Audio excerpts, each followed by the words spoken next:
کیا آپ سب نے کبھی سنا ہے کہ اسلام دھرم کے اندر نکاح اور ولیمہ ایک ہی دن میں ہو جائے؟ یعنی بارات آئے، نکاح ہو اور ولیمہ بھی وہیں ہو جائے؟ نہیں سنا ہوگا، مگر ایسا مدھیہ پردیش کی راجدھانی میں ایک نکاح ہوا جس میں نکاح ہونے کے کچھ منٹوں بعد ولیمے کا بھی انتظام تھا۔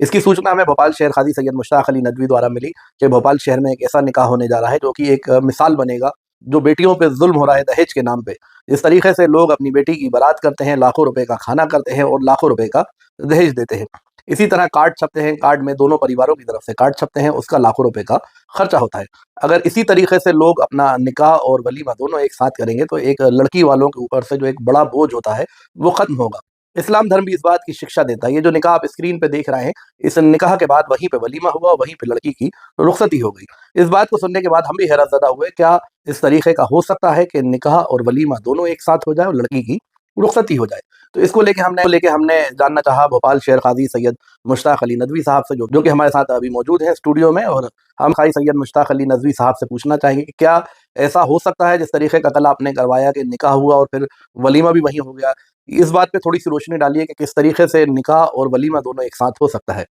بسم اللہ الرحمن الرحیم۔ یہ آپ نے اچھا سوال کیا ہے۔ سب سے پہلے تو ہم آپ کو یہ بتاتے ہیں کہ اللہ رب العزت نے ہم کو نکاح کا حکم دیا۔ نکاح اسلام میں عبادت ہے اور ہمارا کوئی کام عبادت بنے گا حضور پاک صلی اللہ علیہ وسلم کے طریقے کے مطابق۔ اب رہا مسئلہ یہ بات جو آپ نے کہی کہ کل ہم نے ماشاءاللہ ہمارے ایک دوست ہیں ندیم حلیم صاحب، انہوں نے اپنے ماشاءاللہ بیٹا بھی ڈاکٹر ہے، وہ جس لڑکی سے شادی ہوئی وہ بھی ڈاکٹر ہے، ہم سے مشورہ کیا تو انہوں نے کل نکاح رکھا 7:30 بجے، اور پھر انہوں نے دعوت میں دے دیا تھا کہ 8 بجے ولیمے کی دعوت ہوگی۔ اچھی طرح سمجھ لیجیے کہ نکاح کے بعد جو دعوت کی جائے نیت کر کے ولیمے کی، ولیمے کا ثواب مل جائے گا، سنت ادا ہو جائے گی۔ عام طور سے ہمارے یہاں یہ مشہور ہے کہ جب تک صاحب رخصتی نہیں ہوگی، میاں بیوی ملیں گے نہیں تو ولیمہ نہیں ہوگا۔ تو اچھی طرح سمجھ لیجیے کہ نکاح کے بعد ولیمے کے لیے میاں بیوی کا ملنا کوئی ضروری شرط نہیں ہے۔ نکاح ہو گیا، نکاح کے بعد اگر ولیمے کی نیت سے آپ دعوت کر دیتے تو ثواب مل جائے گا آپ کا۔ اور ایک بات میں آپ کو تمام یہ کنفیوژن آپ کو ہو رہا ہے دور کر سکتا ہوں کہ کبھی کبھی آپ نے دیکھا ہوگا ہمارے یہاں اجتماعی شادی ہوتی ہے، 50 بچیوں کی یا 100 بچیوں کی اکٹھی شادی ہو رہی ہے، رخصت ہوتی ہے، تو آپ جانتے ہیں کہ بچیوں کی ایک کیفیت مہینے میں ایسی ہوتی ہے کہ اس میں تعلق کاٹ نہیں سکتے، ان دنوں میں تعلق کرنا ہمارے حرام میں، قرآن میں منع کیا گیا ہے۔ تو اب جس بچی جو ایم سی سے تھی یا حیض سے تھی، اس کی رخصت ہوئی تو اس کا ولیمہ نہیں ہوا کیا اس کا؟ تو اس کا مطلب یہ جو آپ کے ذہن میں ہے کہ جب تک میاں بیوی ملیں گی نہیں اس وقت ولیمہ نہیں ہوگا، کہ یہ کنفیوژن ہے۔ اچھی بات ہے ولیمہ ہو جائے، میاں بیوی شب زفاف ہو جائے، اس کے بعد کریں تو یہ بھی ہو سکتا ہے، لیکن نکاح کے بعد اگر لڑکے والے ولیمے کی نیت دعوت کر دیتے ہیں تو انشاءاللہ ولیمے کا ثواب مل جائے گا۔ اسی لیے ہمارے ان دوستوں نے کل نیت کی، انشاءاللہ کل نکاح 7:30 بجے ہم نے نکاح پڑھایا ہے، دعا ہوئی اور 8 بجے انہوں نے ولیمے کی دعوت کر دی، سب لوگوں نے کھانا کھایا اور سب دوست احباب پہنچ گئے تھے، لڑکی بھی وہاں پہ گئی تھی، وہ وہیں سے اپنے 11-12 بجے اپنے گھر پہنچ۔ اچھا قاضی صاحب، اس کو اگر اس طریقے سے نکاح ہوگا اور ولیمہ بھی وہیں ہو جائے گا تو جو بے وجہ کی ایک رسمیں ہیں کہ ٹھکانہ روکنا، بارات آ رہی ہے، لڑکی والوں کے خرچے ہو رہے ہیں، تو اس طرح کی جو تمام رسمیں رواج ہیں یہ سب بھی ختم ہو جائیں گے کہیں نہ کہیں؟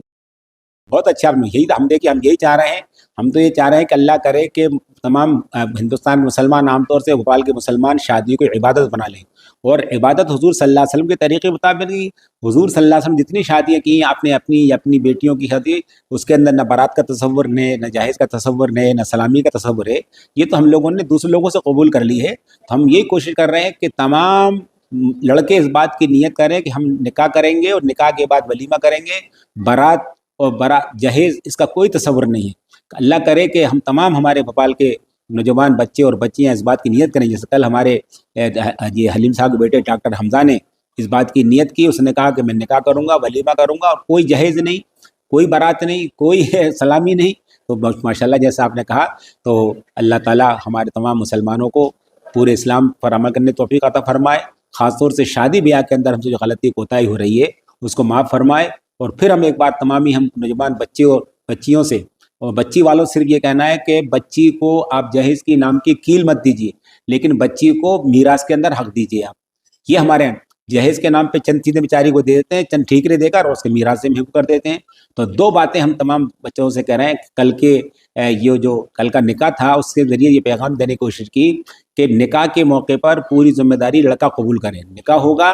اور اس کے بعد ولیمہ ہو جائے گا، اور لڑکی والوں پر کوئی ذمہ داری، بلکہ اس کو مہر عطا کیا جائے گا، جیسے کل ہم نے مہر عطا کروایا سونے کی شکل کے اندر، اور لڑکی والے صرف نیک صالح بنائے زندگی میں، اور پھر جب موقع آئے تو اس کو میراث میں حصہ دینا چاہیے۔ ہم پوری ذمہ داری سے کہہ سکتے ہیں اللہ کے دین کے باتوں کی روشنی کے اندر اور دین کی روشنی کے اندر کہ مسلمان یہ دو کام کر لیں کہ نکاح کو عبادت بنا کر برات اور جہیز ختم کر دیں، اور لڑکیوں کو جہیز نہ دے کے میراث میں حصہ دینا شروع کر دیں، تو مجھے اللہ کی ذات سے امید ہے کہ ہندوستان میں انقلاب برپا ہو جائے گا انشاءاللہ۔